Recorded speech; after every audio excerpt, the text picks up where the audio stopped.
Imagine a world where an entire continent was carved up like a pie, its people treated as mere commodities. This is the story of Africa's darkest crimes, atrocities that have been buried, forgotten, but never truly healed. In the late 19th century, King Leopold II of Belgium claimed the Congo Free State as his personal possession. What followed was a reign of terror driven by greed and robber demand. Villages were destroyed, hostages taken, and hands severed as proof of failure to meet robber quotas. Historians estimate that up to 10 million people perished during this period. But the Congo was not alone in suffering. In German Southwest Africa, now Namibia, the Herero and Nomo people faced extermination. General Lothar von Trotha issued the Vernichtungsbefehl, an extermination order, leading to the deaths of 80% of the Herero population and 50% of the Nomo. Fast forward to 1994, Rwanda became the stage for one of the fastest genocides in history. In just 100 days, over 800,000 Tutsis and moderate Hutus were slaughtered. These are not just numbers, they are lives, families, communities erased from existence. But the story of historical crime in Africa doesn't end there. Since the late 1970s, transnational criminal markets have flourished, from drug trafficking to human smuggling.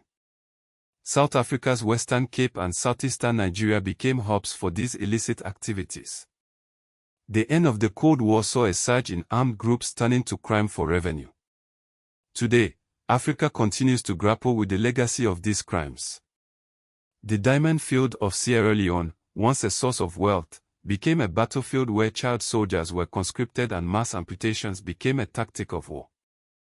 Modern Africa faces new challenges with cybercrime and kidnapping for ransom, but the roots of these problems trace back to the erosion of social capital and state structures during the decolonization period.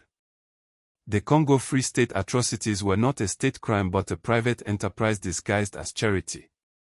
Leopold II framed his actions as humanitarian, a narrative that continues to obscure the true horrors of his rule. The Herero and Nomo genocide was a calculated effort to eliminate an entire people, leaving permanent demographic scars. The Rwandan genocide, fueled by ethnic hatred, exposed the world's failure to intervene in the face of mass atrocities. These historical crimes have shaped Africa's modern landscape, from high victimization rates to the drivers of instability like poverty and inequality.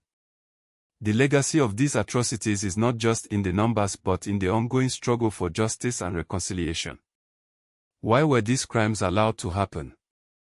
Why have they been omitted from mainstream historical narratives?